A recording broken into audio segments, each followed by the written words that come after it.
प्रारंभ करने से पहले दोनों कक्षाओं से संबंधित कुछ एक सूचनाओं की बात करते हैं।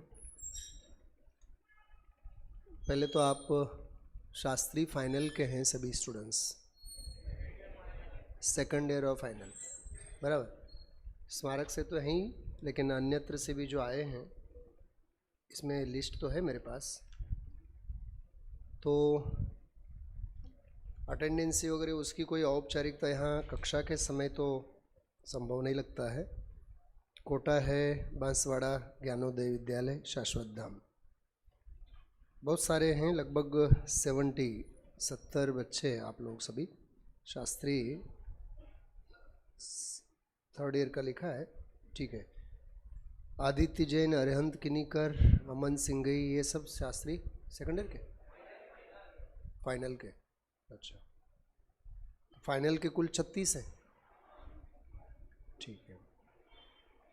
बस ये जो भी कक्षा संबंधी औपचारिकता है, आप लोगों की उपस्थिति वगैरह, खास करके सुबह की 47 शक्तियों की इस कक्षा में बहुत सारा मटेरियल 5-6 कक्षाओं में आप लोगों को यहाँ देना है, और थोड़ा सा भी उसमें अपना अवग्रह रूप भी यदि उसकी अवगाहना होती है तो ज़रूर भविष्य में आप लोग इहा, अवाय और धारणा, और फिर गुरुदेव श्री की भाषा में अवधारणा, बाद में फिर क्रम से होता रहेगा। लेकिन कम से कम उन प्रमेयों को अपन छूने का तो प्रयत्न करते हैं, बराबर। उल्लेख तो करेंगे। चलिए अब कक्षा में ही साथ में अपन चर्चा करते हैं, और बिल्कुल डायरी, नोट, पेन रेडी ही रखना साथ में आप लोग, क्योंकि बहुत सारी ऐसी बातें, ऐसे प्रमेय हैं जो हम आप लोगों को इस 47 शक्तियों से संबंधित सोचने के लिए, समझने के लिए एक सहायक सामग्री के रूप में वो सारी बातें अपने को काम आएगी। प्रारंभ करते हैं। ओम नमः सिद्धेभ्यः, ओम नमः सिद्धेभ्यः, ओम नमः सिद्धेभ्यः। नमो अरहन्ताणं, नमो सिद्धाणं, नमो आयर्याणं, नमो वज्रायाणं, नमो लोये सवसाहुणं।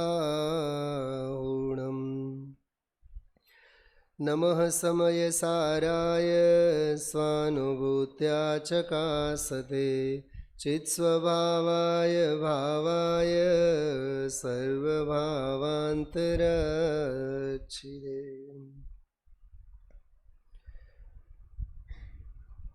सागर धर्मामृत पता है किसका है? पंडित आशाधर जी। ब्रह्म मुहूर्ते उत्थाय व्रत पंच नमस्कृति, को अहम किम मम धर्मः इति समामृषेत। बहुत अद्भुत श्लोक है। हम लोग यहाँ स्मारक में जब 89 में जून महीने में आए थे, उससे पहले जब कुंभोज बाहुबली गुरुकुल में पढ़ते थे तो हमारे गुरुजी कायम ये पढ़ाते थे हम लोगों को ऐसे बहुत सारे श्लोक कि ब्रह्म मुहूर्त में उठ करके सबसे पहले हमें पंच परमेष्टि का नामस्मरण करना चाहिए, और फिर को अहम, मैं कौन हूँ, किम मम धर्मः, मेरा धर्म क्या है, इति च समामृषेत, ऐसा चिंतन मनन निधिध्यासन करना चाहिए। एक श्रावक की प्रातः बेला में पवित्र और मंगलमय प्रारंभ इस प्रकार से होना चाहिए। आप में से कई ऐसे गुरुकुल से पढ़े हुए बच्चे हैं, जैसे कवठे सार गांव का भी है ना, कौन है कवठे सार? कुंभोज बाहुबली के पास ही है। शायद बाहुबली में पढ़े भी होंगे। तो गुरुकुलों में क्या होता है कि सुबह उठते ही से शौच मुख मार्जन, दैहिक औपचारिकता के बाद सामायिक, और फिर देव दर्शन के लिए मंदिर में जाना, वहाँ रोज अष्टक, जैसे आज बहुत जोरदार ऊर्जा स्वर में, मुझे तो वो ऊंचे स्वर सुन करके गिरनार जी पर्वत याद आया, ऊर्जयंत गिरी। तो वो एक, उसमें जो वीर का संपादन होता है, उसमें जो संस्कार डलते हैं, धीरे धीरे, सुना होगा आप लोगों ने एक दोहा, करत करत अभ्यास ते जड़मती होत सुजान, रसरी आवत जात है शिल पर पड़त निशान। तो ये संस्कार अंदर में काम करते हैं। देखिए एक बात, डले हुए संस्कार, लगी हुई अच्छी आदत कभी भी निरर्थक नहीं जाती, जाया नहीं होती है, निरर्थक नहीं होती है, वो काम आती ही आती है। जैसे मूलाचार शास्त्री जी में लिखा कि अत्यंत विनय पूर्वक श्रुत ज्ञान का संपादन किया जाए, श्रुत का संपादन किया जाए, और कोई कालवश, कोई विघ्नवश, कोई अंतरायवश यदि वो लुप्त भी हो जाए, तो वह जो संपादित किया हुआ श्रुत ज्ञान है, वह भव भवांतर में हे जीव तुझे केवल ज्ञान को दिला करके ही रहेगा। मैं उस मूल गाथा में नहीं उतरना चाहता हूँ, आप सबने सुना ही है वो, बराबर। ऐसी ऐसी गाथाएं, ऐसे ऐसे प्रकरण हम आप लोगों के कंठहार बनने चाहिए। भक्तामर स्तोत्र का अंतिम छंद तो पता है ना आप लोगों को, हाँ? तो ये जो भक्तामर की जो माला हमने बनाई है, वो जिन भव्य जीवों के लिए कंठहार बनेगी, उसका क्या भव्य भवितव्य होगा। और एक श्लोक मेरे साथ बोलिए, मुझे बड़ा अच्छा लगेगा, और खास करके आप तो Shastri second year third year के बच्चे हैं, सभी को पता ही होना चाहिए। तत्प्रति प्रीति चित्तेन येन वार्तापि ही श्रुता, उसमें बहुत बल है, वार्ता अपि ही श्रुता निश्चितम स भवेद भव्यो भावी निर्वाण भाज। वार्तापि ही श्रुता भावी निर्वाण भवेद भव्यो, मतलब क्या गजब की बात है। थोड़ी सी अपन एक अन्य उदाहरण लेते हैं। हम जब चौथी पाँचवीं कक्षा में पढ़ते थे तो कन्नड़ भाषा थी, मराठी एक सेकंड लैंग्वेज के रूप में हम पढ़ते थे, तो उसमें एक पाठ आता था लोकमान्य तिलक का। पहला ही वाक्य था, स्वराज्य हमारा जन्मसिद्ध अधिकार है और हम उसे प्राप्त करके ही रहेंगे। आप सबको इस बात का ख्याल होगा ही, क्योंकि लौकिक पढ़ाई भी अपन करते ही हैं। 1947 में भारत स्वतंत्र हुआ, ठीक है, लेकिन ये वाक्य 1947 में नहीं बोला गया था, ये सालों पहले बोला गया था। 1850, 1857, बराबर, जो संग्राम हुए, जो क्रांतिकारी परिवर्तन के प्रसंग बने, या 1857-60 के उन्हीं दिनों, उन्हीं दशकों में ये बोला गया था। स्वतंत्र तो भले ही 1947 में हुआ भारत, लेकिन स्वतंत्रता की उद्घोषणा तो उनके बीजारोपण तो तभी से कर दिए गए थे, बराबर। सुनिए ध्यान से, मैं क्या कहना चाहता हूँ। गुरुदेव श्री का एक बहुत सुंदर वाक्य है, बहुत सुंदर वाक्य, अपने जीवन को दिशा देने वाला। हाँ पाड़ीश तो हालत थसे, ना पाड़ीश तो नरक अने निगोद तो उभाज छे।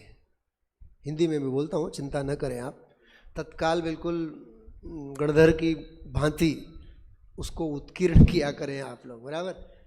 हाँ बोलेगा तो ज़रूर तुझे हालत होगी। लत मतलब होती है आदत, लत बोलते हैं ना अपन, हाँ की लत होगी। हाँ पाड़ीश तो हालत थसे, हाँ कहेगा, हाँ बोलेगा तो तुझे हाँ बोलने की ही क्या होगी, आदत पड़ेगी, आदत होगी। पहले हाँ तो बोलना सीखो, बराबर। ना पाड़ीश, यदि तू ना कहेगा तो नरक और निगोद तो खड़े ही हैं। मतलब इस तत्व के लिए, इस अध्ययन स्वाध्याय के लिए, अपने जीवन को धन्य बनाने के लिए अंतरंग की शक्ति का ऐसा संचार तो कर कि हाँ मैं करूँगा, हाँ मैं करूँगा, हाँ मैं पढ़ूँगा, हाँ मैं समझूँगा। स्वामी जी का एक बहुत सुंदर वाक्य है, तू केवल ज्ञान का पिंड है, मुझे समझ में नहीं आता है, ऐसी कलंक की बात तुझे शोभा नहीं देती। क्या कहा?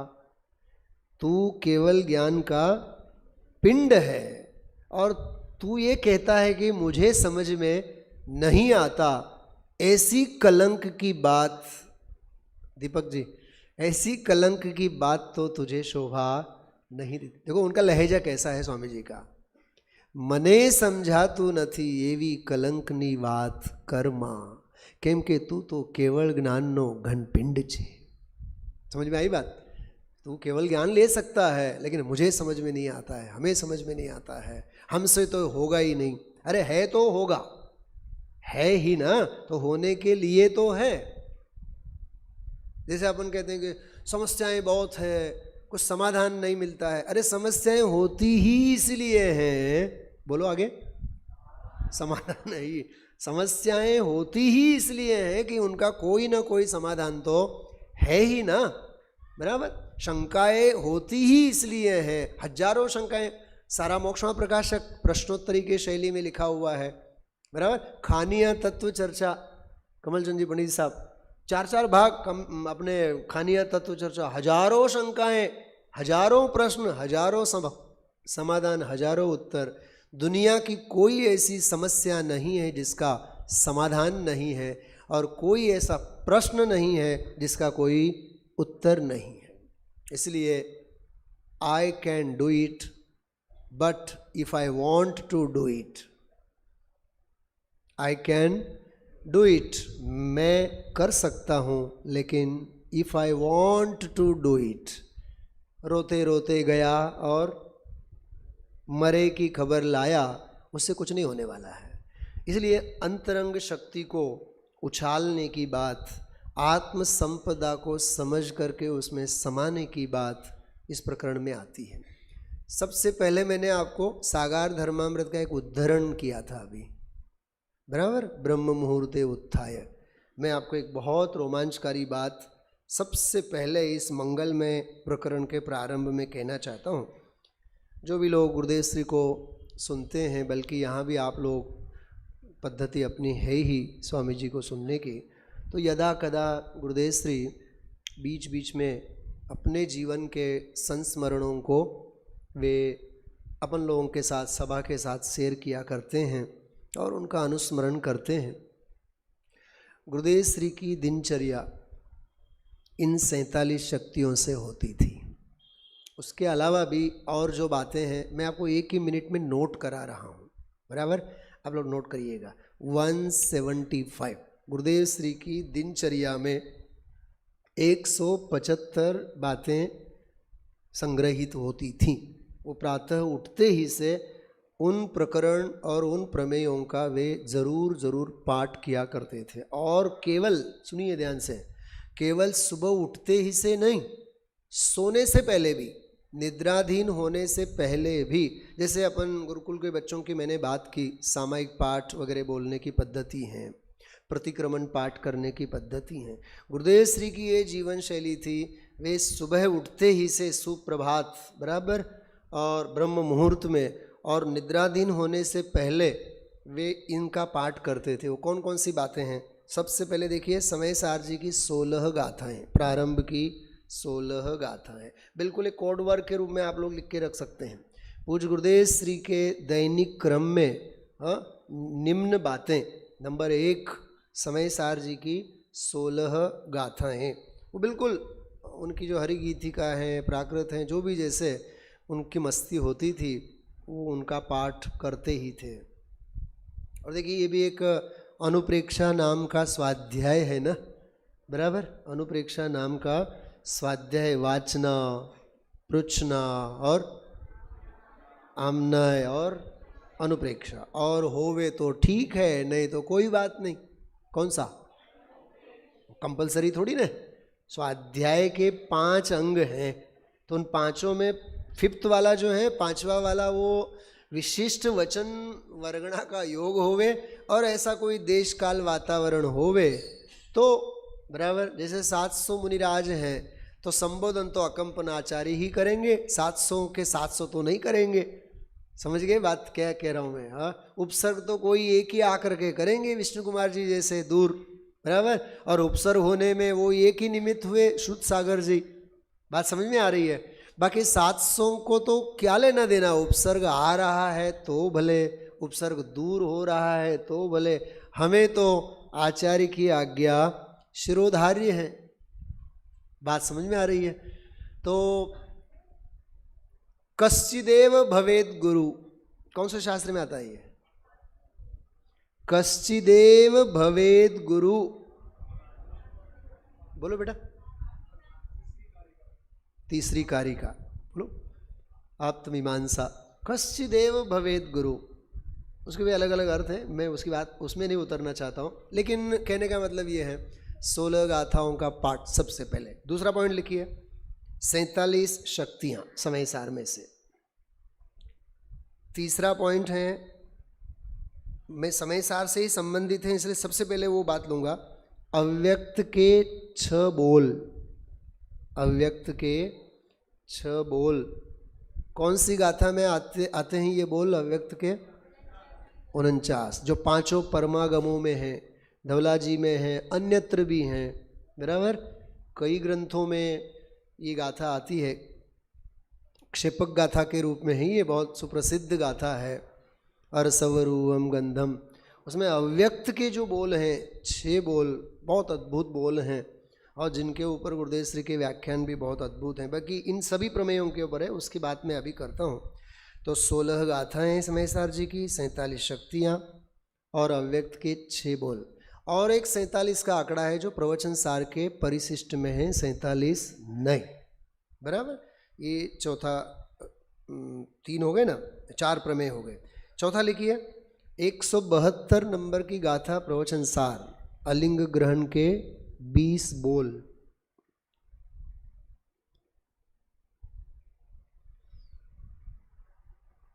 इन 20 बोलों में भी देखिए 2 बातें हैं, पूर्व पक्ष और उत्तर पक्ष। लिंग से संबंधित पूर्व पक्ष है, बराबर। जैसे लिंग अर्थात यति लिंग, आत्मा को कोई भी लिंग नहीं है इस रूप से, संयम जी, वो पूर्व पक्ष है उसका। अतः इससे सिद्ध होता है करके फिर जो अलिंग ग्रहण, उसका अर्थ जो निकाला, वो उसका उत्तर पक्ष है। वहाँ पाठशाला के बच्चों में हम लोगों ने एक बार इसका सांस्कृतिक कार्यक्रम किया था कि उत्तर, जैसे वो पक्ष विपक्ष वाद विवाद स्पर्धा होती है ना, ऐसे 2 पक्ष में आधा बोल एक बच्चा बोलेगा और आधा बोल दूसरा बच्चा बोलेगा। तो 20 बच्चों से, बल्कि 40 बच्चों को लिया था, 40 बच्चों से वो सारे के सारे 20, और कम से कम 40 बच्चों को 20 के 20 बोल याद तो हो गए। पाठशाला के बच्चे, छोटे छोटे, सालों पहले की बात है, तो उनका हमें थोड़ा सा अवगाहन करना चाहिए। अलिंगरण के 20 बोल, और श्रीमद जी के 10 बोल हैं। श्रीमद जी के 10 बोल हैं जो स्वपर भेद विज्ञान से संबंधित हैं, स्वद्रव्य और परद्रव्य की भिन्नता से संबंधित 10 बोल हैं,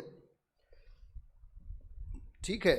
और आगे लिखिएगा, 24 तीर्थंकरों के नाम।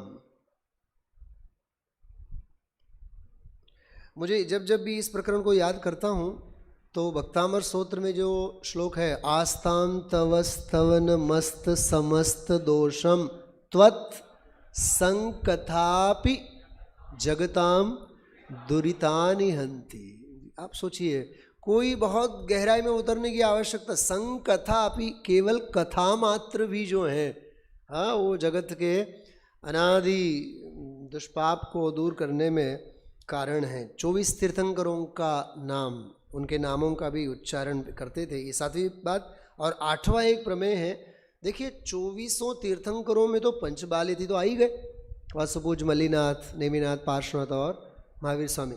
फिर भी अलग से पंच बाल यतियों का, बाल ब्रह्मचारी तीर्थंकर, पंच बाल यतियों का वे नामस्मरण किया करते थे। टोटल करो कितने हो गए? 16 गाथाएं, 47 शक्तियाँ, 47 नए, बराबर। अलिंगरण के 20 बोल, अव्यक्त के 6 बोल और 10 बोल श्रीमद जी के और 24 तीर्थंकरों के नाम और 5 बाल यति बराबर तीर्थंकरों के नाम हो गए 175 175। याद रखिए आप लोग, बल्कि तो मैं तो कहता हूँ आपको सबको ये बिल्कुल कंठस्थ करें आप। ये इतने प्रमेय गुरुदेव श्री की दिनचर्या के थे, तो उनके थे तो हमारे क्यों नहीं हो सकते हैं, हम क्यों नहीं कर सकते हैं बराबर। जैसे आप लोग अभी गाथाओं का पाठ कर रहे थे ये सालों साल। और एक अच्छी बात, जैसे कमलचंद जी पंडित जी साहब हैं और भी जो भी यहाँ बैठे हैं सभा में जानते हैं, गुरुदेव श्री सप्ताह में एक बार संयम, गुरुदेव श्री सप्ताह में एक बार स्वाध्याय बंद रखते थे। प्रातः काल में स्वाध्याय नहीं करते थे एक दिन, वो कोई भी एक दिन होता, बुधवार गुरुवार शुक्रवार, एक दिन वे शास्त्र स्वाध्याय करते थे। क्या मतलब समझ रहे हैं आप लोग? सुना आपने मैंने क्या बोला अभी? शास्त्र स्वाध्याय। तो रोज क्या करते थे? रोज तो स्वाध्याय करते ही थे, जो प्रवचन के रूप में करते थे वो अलग है, लेकिन सभा में उनकी उपस्थिति रहती थी और बराबर समय सार, प्रवचन सार, योग सार, सारे ग्रंथों के गाथाओं के पाठ किया करते थे।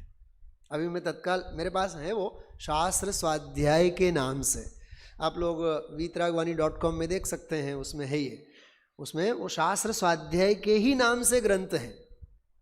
वो जो दैनिक पाठ का जो क्रम चलता था उनका, तो मैं जब पहली बार राजकोट जाने के बाद उस संकलन के बारे में सुना तो मैं बहुत रोमांचित हो गया कि पाठ का जो प्रकरणों का संकलन था वो सारा का सारा शास्त्र स्वाध्याय के नाम से वो प्रकाशित हुआ है और हम लोग उसका प्रयोग भी करते हैं। रविवार के दिन हम लोग प्रायः शास्त्र स्वाध्याय लेते हैं। मतलब वही 8 पाहुड़ जो हैं, अष्टपाहुड़ में एक एक पाहुड़ के बारे में, जैसे चारित्र पाहुड़ है, लिंग पाहुड़ है, वो एक एक कक्षा के विषय हैं। बिल्कुल गाथाओं का पाठ करो, सामान्य अर्थ विवेचन करो और आगे बढ़ो।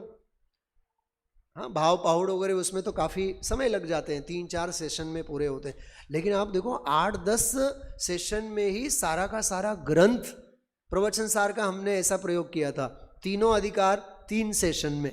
तो ये गाथा पाठ वाली जो पद्धति है, यहाँ हम भी जब विद्यार्थी के रूप में पढ़ते थे, बल्कि सालों की पद्धति है, मूल प्राकृत गाथाएं और मूल कलश, ये पाठ करने की पद्धति।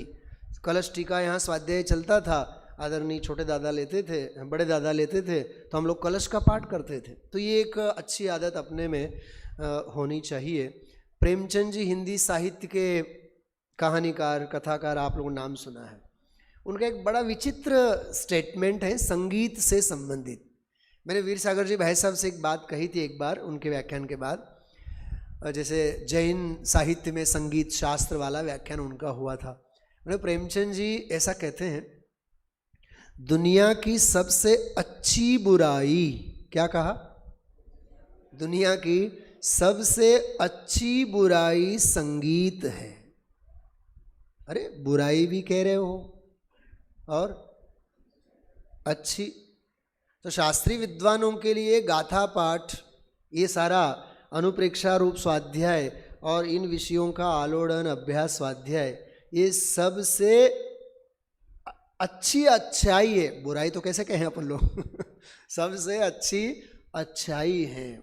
और देखिए ये बिल्कुल, मैं क्या कहूँ, कैसे ऐसे प्रसंग याद आते हैं। 1992-93 में, 92-93 में यहाँ इसी भवन का कुछ रेनोवेशन का काम चलता था और आदरणीय लालचंद भाई राजकोट से यहाँ पधारे थे और उधर उस कोने में वहाँ मंच जैसा किया था और वहाँ से ऐसे अपन बैठते थे और इधर का कुछ काम चल रहा था, तो आधा ही हॉल उधर का था और वहाँ अपन स्वाध्याय करते थे। तो वे एक बात कहा करते थे, उसमें भी कहा था उन्होंने, बाद में भी हम लोगों ने कई बार सुना कि भाई प्रमाण के बाहर जाना नहीं और प्रमाण में अटकना नहीं, ये अपना व्यक्तित्व होना चाहिए। प्रमाण के बाहर जाना नहीं और प्रमाण में अटकना नहीं। मैं दोनों कक्षाओं में इस सूत्र का प्रयोग जरूर करूँगा, 47 शक्तियों में भी और दृष्टि के विषय में भी। कहने का मतलब ये है कि हमें लगे रहना चाहिए इसके पीछे और गहराई से इस विषय को समझना चाहिए। देखिए यहाँ आपके सामने एक पीपीटी यहाँ अभी शेयर करेंगे अपन लोग, वो आ सकता। हाँ देखिए, ये यदि झूम हो सकता है तो देखिए, ये गुरुदेव श्री के समय में ही ये बहुत प्रसिद्ध हुआ एक चित्र है। थोड़ी सी बारीकाई से आप लोग देखिए इसको तो आपको समझ में आएगा। नीचे है, जैसे होते हैं ना कि चित्रों में कुछ रहस्यमय बातें ढूंढनी होती हैं, तो हमें ऊपर पूरा का पूरा जो पेड़ है, फैला हुआ विशाल वृक्ष है, संयम देखना विचक्षणता की क्या बात है इसमें। सारा का सारा पेड़ तो दिख ही रहा है, वट वृक्ष दिख रहा है, 47 की 47 शक्तियाँ जो पत्तियों में वहाँ मतलब छपी हैं, डालियाँ कहें कि पत्तियाँ कहें, जो भी 47 की 47। अब उस वृक्ष के तने को देखिए आप, वृक्ष का जो नीचे का हिस्सा है वहाँ भी लिखा हुआ है गुजराती में, अनंत शक्ति संपन्न शुद्धात्मा, फिर नीचे लिखा है 47 शक्ति, ठीक है। लेकिन वो तना का जो साइड का भाग है और फिर नीचे कुछ आकार दिख रहा है आप लोगों को, शायद ख्याल में आ ही गया हो आप लोगों को। हाँ देखिए, एक ब्रह्म वाक्य में बोलता हूं, ध्यान से सुनना। मैं ब्रह्म वाक्य इसलिए कह रहा हूं, गुरुदेव श्री कहते थे 47 शक्तियों के संदर्भ में, पहला सुनना गुरुदेव श्री का वाक्य, पंचम कालना गुरु शक्तियों बात करे छे। क्या कहा, दोहराएंगे आप लोग? पंचम कालना गुरु शक्तियों बात करे छे, बलिहारी छे पंचम कालना शिष्यनी शक्तिवान स्वभावने लईने उभो थई जाय छे। क्या कहा दीपक जी? एक बार तो बिल्कुल रोमांचित हो जाए अपन। मतलब पंचम काल के गुरु तो शक्तियों की बात करते हैं, लेकिन बलिहारी है पंचम काल के इस सत्पात्र शिष्य की, यह शक्तिवान स्वभाव को लेकर के खड़ा होता है। मैं आपसे एक सवाल करता हूं, करना चाहता हूं, शक्तियां समझनी है कि शक्तिवान भगवान आत्मा समझना है? हाँ, शक्तियां तो समझे ही समझे, लेकिन शक्तिवान स्वभाव समझ करके हम उठें। एक एक शक्ति की जब जब भी बात चले, एक स्मारक का विद्यार्थी हिंदुस्तान क्या हो, देश विदेश कहीं भी किसी भी मंच पे जाकर के बोलेगा, मंच से जाकर के बोलेगा, वो उपाध्याय कनिष्ठ का हो चाहे शास्त्री फाइनल का हो, वो केवल उपाध्याय कनिष्ठ का नहीं है और शास्त्री फाइनल का बच्चा नहीं है, वो अपने आप में पंडित टोडरमल स्मारक ट्रस्ट है। वो क्या कहा, वो पीटीएसटी पंडित टोडरमल स्मारक ट्रस्ट है वो अपने आप में, क्योंकि अंश में अंशी को ढूंढा जाता है। क्या कहा, अंश में अंशी को समझा जाता है, भेदों में अभेद निकाला जाता है। समझ में आ रही बात? बात भेदों से हो रही हो, अभेद को लेकर के उठो। चर्चा अपेक्षा की चल रही हो, सापेक्ष चर्चा चल रही हो, निरपेक्ष तत्व को लेकर के उठो। अरे चर्चा आगम शैली से चल रही होवे, अध्यात्म शैली से उसमें से सिद्धांत को लेकर के खड़े हो जाओ, क्योंकि मुझे तो मेरा आत्महित करना है। वचनामृत में एक बोल आता है बहुत सुंदर, गमे तेम करीने पण मारे मारू आत्महित करवू छे। कुछ भी करके मुझे तो मेरा आत्महित करना है। उस आत्महित की भावना से जो आगे बढ़ेगा वह शक्तिवान स्वभाव को लेकर उठेगा उठेगा और उठेगा। बराबर। एक तो इस चित्र से संबंधित मतलब स्वभाव को हमें समझना है। बेटा देखना, वो आत्मा का वैभव के नाम से जो है ना पीपीटी है, देखिए उसके आधार से अपन लोग बढ़ते हैं। एक छंद याद है, दादा का बहुत प्रसिद्ध छंद है, छोटे दादा का, वो तो आप बिल्कुल सुवर्ण अक्षरों से लिख के रखिए इस प्रकरण के नोट्स के बिल्कुल प्रारंभ में। ज्ञान मात्र इस शब्द में गुण अनंत है व्याप्त। दोहराना आप लोग एक बार, ज्ञान मात्र इस शब्द में गुण अनंत है व्याप्त। ज्ञायक भी कहते इसे प्रगट पुकारा। बोलिए, गायक भी कहते इसे प्रगट पुकारा। बराबर। पहले जब मैंने पहली बार सुना था सालों पहले, तो उसमें ऐसा लिखा था गायक भी कहते उसे। अब दादा ने तो क्या लिखा होगा मूल में ख्याल नहीं है, लेकिन मुझे वो उसे वाली बात नहीं सुहाती थी। मुझे वो इसे, वो थोड़ी बात निकटवर्ती लगती है। उसे कहना हाँ, अपना ही घर है, अपना ही स्मारक है, अपने ही बच्चे हैं, अपने ही मित्र हैं। तो ये आत्मज वाली जो भाषा है ना, गायक भी कहते इसे प्रगट पुकारा आप। प्रगट पुकारा आप। संयम पुकारा मतलब पुकारने वाली बात नहीं है। गुरुदेव सिंह की शैली में पुकारना मतलब साक्षात अनुभव, स्वानुभव, प्रत्यक्ष। पुकारा मतलब वो वचनात्मक पुकारने वाली बात नहीं, वो बिल्कुल दृष्टि जिसे पुकारती है, जिसे अपने आगोश में लेती हैं, जो अपने अनुभव में लेती है, अपने संचेतन में, स्वरूप संचेतन में लेती है, उसका नाम है प्रगट पुकारा आप। ऐसा उसका अर्थ है। बोलेंगे एक बार दोहा पूरा का पूरा बोलिएगा। सभी ने लिखा? पहले लिखो आप लोग, कंठस्थ हो तो भी आप लोग एक बार जरूर लिखो। बराबर, बोलिएगा सभी। ज्ञान मात्र इस शब्द में गुण अनंत है व्याप्त, गायक भी कहते इसे प्रकट पुकारा। ठीक है, इसका भाव भाषण हम आप लोगों को इस प्रकरण में करते जाना है। देखिए पीपीटी फाइल में सबसे पहले आत्मा का वैभव। सबसे पहले जब गुरुदेव श्री के व्याख्यान छपने लगे तो 47 शक्तियों के जो संकलित प्रवचन हिंदी में, गुजराती में और हिंदी में अध्यात्म वैभव के नाम से छपे। बहुत अलौकिक प्रवचन, संकलित प्रवचन। बाद में तो शब्दशः प्रवचन आए हैं, वो तो अलग अलौकिक हैं ही 19वीं बार के प्रवचनों में। और एक बात बीच में रह गई, जो मैंने आपको 185 बातें जो लिखवाई ना, उसमें एक प्रमेय याद रखना, खास बच्चों के हिसाब से जो आप शास्त्री में पढ़ते हैं सभी लोग, व्यक्तिगत अपने स्वाध्याय के लिए लगभग 200-250 विद्वान, सुनना है इस प्रसंग को सुनना आप, लगभग 200-250 विद्वान 6 महीने पहले से ही गुरुदेव श्री को उन्होंने फरमाइशें लिख भेजी, हम सारे विद्वान वहाँ आ रहे हैं और आप विशेष इनके ऊपर व्याख्यान कीजिएगा। तो समय सार की, नियम सार की कुछ विशिष्ट गाथाएं, जैसे अव्यक्त के बोल से संबंधित, बराबर, ऐसे 47 शक्तियाँ, 47 नए अव्यक्त के बोल, श्रीमद जी के 10 बोल, इनके ऊपर 142 प्रवचनों का एक संकलन है। प्रवचन नवनीत भाग 4 भाग हैं। प्रवचन नवनीत।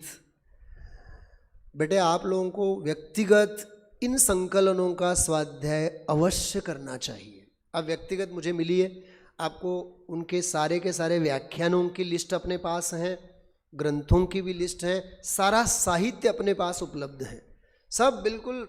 ये अपने लिए तो बिल्कुल चलता फिरता, ये बिल्कुल मोबाइल लाइब्रेरी, जैसे आजकल भारत भर में गांधी जी के खादी संघ की तरफ से है ना वो पुस्तकालय, मोबाइल चलती फिरती पुस्तकालय के रूप में, ऐसे अपने लिए है, सब कुछ है अपने पास। मैं आपको सायंकाल कल वगैरह समय सार के गुरुदेव श्री के कुल प्रवचन कितने हैं, 13वीं बार के, 15वीं बार के, 16वीं, 17वीं, 18वीं, 19वीं बार के, 6 बार के प्रवचन अपने पास उपलब्ध हैं, और सारे के सारे उपलब्ध हैं। और अपना सौभाग्य ये है हम आप सबका, ये सारे के सारे प्रवचन शब्दशः छप करके अपने सामने आ रहे हैं, सारे के सारे 20-20, 21-21 भाग। 18वीं बार के प्रवचन गुरुदेव श्री की जो प्रवचन रत्नाकर के नाम से प्रसिद्ध हैं, 11 भाग है ना प्रवचन रत्नाकर, ये 18वीं बार के प्रवचन हैं, संकलित हैं। और वे सारे के सारे हमारे राजकोट से और बम्बई से ये छप करके 21 भागों में आज ऑनलाइन रिले हो गए हैं। 21 भाग हैं उसके। तो आप कितना साहित्य है अपने पास, सोचिएगा। हाँ, इसलिए यहाँ देखिए वो एक प्रमेय मुझे आप लोगों से कहना था, वो 142 प्रवचनों का वो तो हम लोगों ने राजकोट में तो कई बार वहाँ चलाया, और उसके वो सीडी का ज़माना चलता था। कई लोगों ने दीपक जी कई बार उनकी प्रभावना की, आप ले जाओ सीडी के माध्यम से सुनो। सच में 2-2, 3-3, 4-4 स्वाध्याय सुनिएगा, क्या झूमे हैं शक्तियों के प्रवचन में। बहुत सुंदर प्रवचन है, बहुत अलौकिक प्रवचन है, और प्रवचन नवनीत तो छपे ही हैं, और बिल्कुल वर्ड टू वर्ड अद्भुत संकलन है। अब देखिए आगे बढ़ते हैं इसमें, शक्तियों के प्रकरण में कुछ एक बातें अपन प्रारंभ में लेते हैं। आचार्य श्री कुंदकुंद देव विरचित समयसार परमागम की आचार्य अमृतचंद्र देव रचित आत्मख्याति टीका के अंत में लिखित परिशिष्ट के आधार पर, इस स्लाइड के ऊपर आपको नाम भी एक दिख रहा होगा। कौन है प्रस्तुति? कौन है ये? राकेश जानते हैं आप लोग?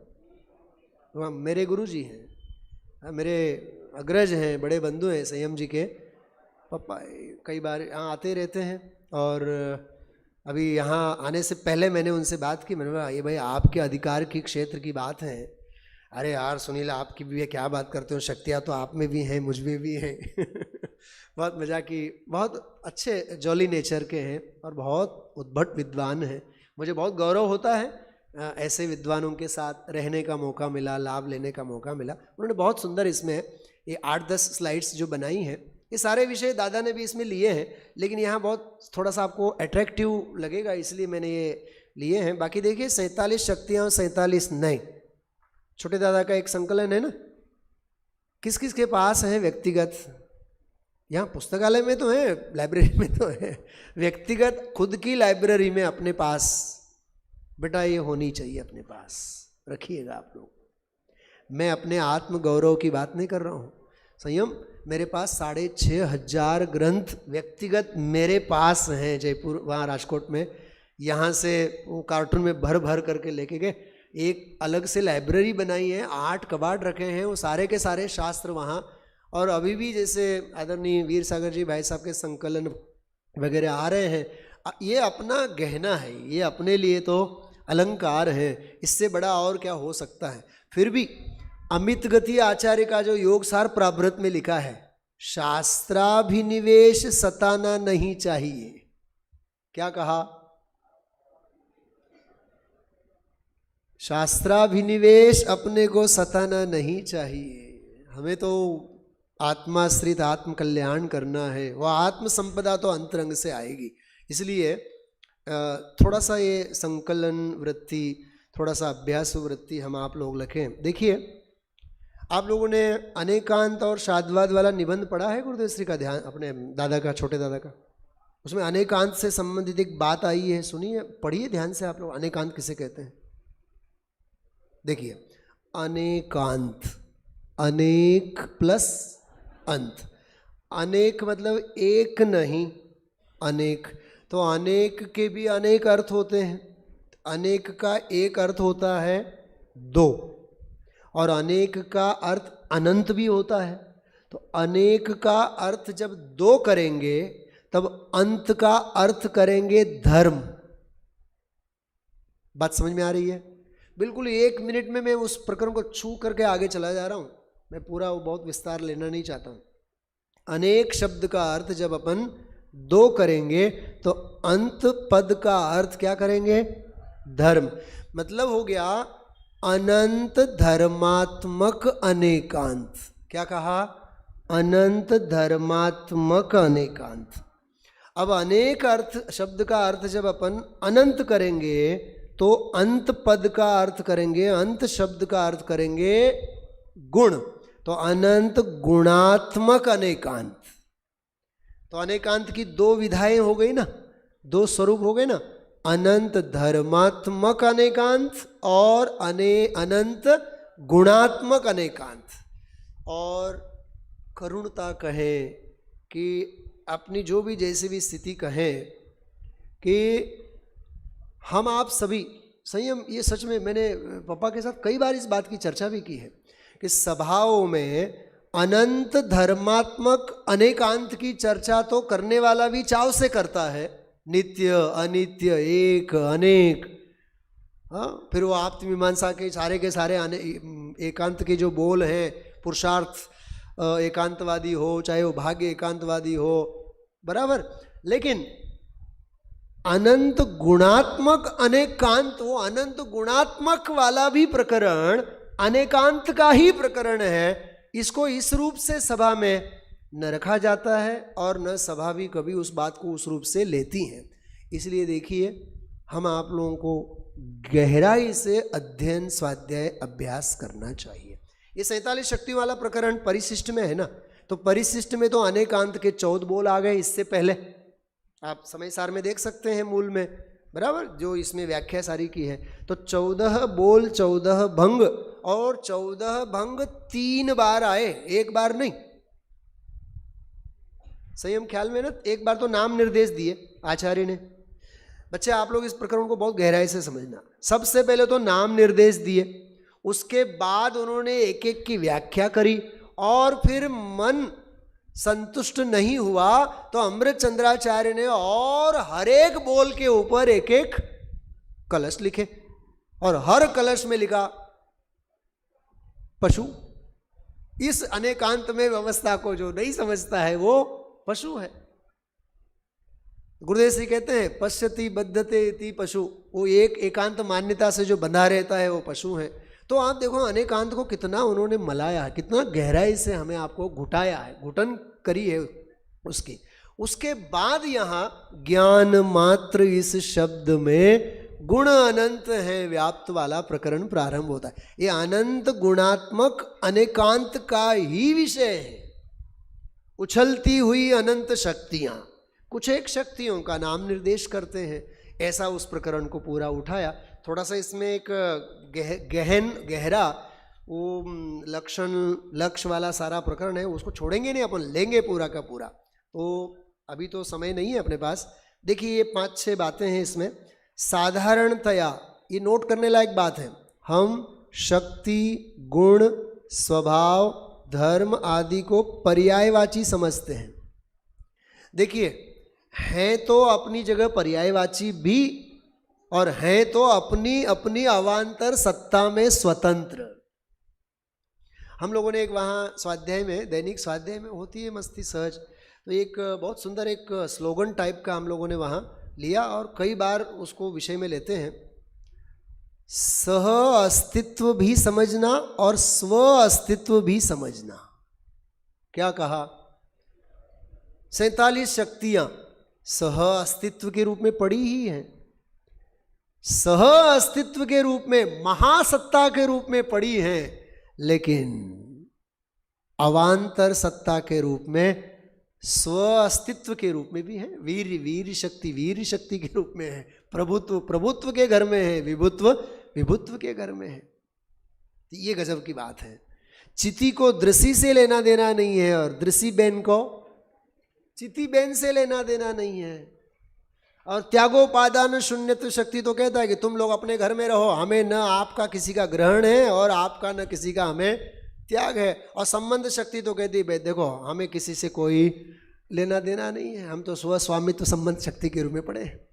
आप देखो एक एक शक्ति को अवान्तर सत्ता के रूप में स्वतंत्रशालित्वम, बराबर, ये वाली बात है। इसका भी प्रकरण ये पूरा एक आधा घंटे का स्वाध्याय है, वो जब लेंगे शक्ति क्या है, गुण क्या है, स्वभाव क्या है, धर्म क्या है इत्यादि को पर्यायवाची समझते हैं। लेकिन सूक्ष्म दृष्टि से, गवेषणात्मक विचक्षणता से देखें तो इनमें भी भेद दिखाई देता है। 4 बातें आती हैं, आचार्य पूज्यपाद देव ने कही है हम आप लोगों को, जैसे न आचार्य देव ने भी कही है, संज्ञा, संख्या, लक्षण और बस ये 4 कसौटियाँ हैं। इनसे आप कसो तो अपने आप सारा विषय खुल करके आगे आएगा। ये लेंगे अपन जब लेंगे विस्तार से, इनका विवेचन हम इन शब्दों में शाब्दिक विश्लेषण करके प्राप्त कर सकते हैं। जैसे जीवत्व, चिति, दृषि, ज्ञान, सुख, वीर्य आदि शब्दों का विश्लेषण करके देखें, बराबर। शक्तियों के द्वारा हम आत्मा की ताकत को विषय बनाते हैं। देखो शक्ति शब्द ही पावर को बताता है ना, पैशन इज द पावर। धीरज सुख की खान है, तो वो जो पैशन है, वो शक्ति सामर्थ्य है, उसको ही लिया जाता है। अतः शक्तियों के अंतर्गत हम आत्मा की कमजोरियों, दोषों, अपराधों को विषय नहीं बनाते हैं। इसलिए गुरुदेव श्री की भाषा में कहें निर्मल परिणमन को ही इसमें मुख्यतः क्या निर्मल परिणमन को ही लिया है, क्योंकि शक्तियां सारी पारिणामिक भाव के रूप में हैं। शक्तियां सारी 5 भावों में, ये औदयिक भाव की बात नहीं है, क्षायिक क्षायोपशमिक भाव की बात नहीं है। ये कौन से भाव के रूप में पड़ी हैं? सारी की सारी शक्तियां पारिणामिक भाव के रूप में हैं। इसलिए कमजोरियों की बात तो इसमें लेनी ही नहीं है। ये वाला एक प्रकरण इसमें बहुत अच्छा है। समय हो गया है, बस 1 मिनट में मैं इस प्रकरण को पूरा करता हूँ। देखिए, पूज्य गुरुदेव श्री भी आचार्य श्री अमृतचंद्र देव की शैली को अपनाते हुए शक्तियों के अंतर्गत केवल निर्मल निर्विकारी पर्यायों की शक्तियों को ही शामिल करते हैं, विकारी पर्यायों को नहीं। इसमें कोई मोह, राग, द्वेष आदि अथवा अध्यवसान भाव जो असंख्यात लोक प्रमाण भाव हैं, उनकी कोई इसमें चर्चा नहीं है, न प्रकरण है, न कोई उनका इसमें है ही नहीं, लेना देना नहीं। क्योंकि विकार, क्या लिखा है देखो, विकार हमारी कमजोरी है, शक्ति नहीं है। जब हम आगम के आधार पर गुणों की बात करते हैं तो उसमें उसकी विकारी और अविकारी दोनों पर्यायों को शामिल करते हैं। जब गुणों की बात चलेगी, आगम, देखो एक आगम शब्द को समझने के लिए हमें ज्ञान प्रधान शैली से समझना। ज्ञान प्रधान शैली से जो भी विषय आता है वो सारा आगम कृत, आगम मतलब वो कर्म सिद्धांत, वो धौला षटखंडागम, यही नहीं लेना, बल्कि आगम शैली मतलब ज्ञान प्रधान शैली जो है वो यहाँ है। तो उसमें विकारी और अविकारी सारी पर्यायों की चर्चा होती है। इसी प्रकार स्वभाव के अंतर्गत हम सिर्फ आत्मा के पारिणामिक भावों को ही विषय बनाते हैं। इसी प्रकार धर्म के अंतर्गत, फिर ये विषय थोड़ा सा यहाँ से आगे होता है, स्वभाव, धर्म, इसको मैं आगे बाद में लेता हूँ। मैंने वो गुजराती पीपीटी दी है आपको, उसमें है एक, इसमें गुरुदेव श्री के उद्गार हैं। मैं वो 47 शक्तियों से संबंधित लगभग 70-80 बोल हैं।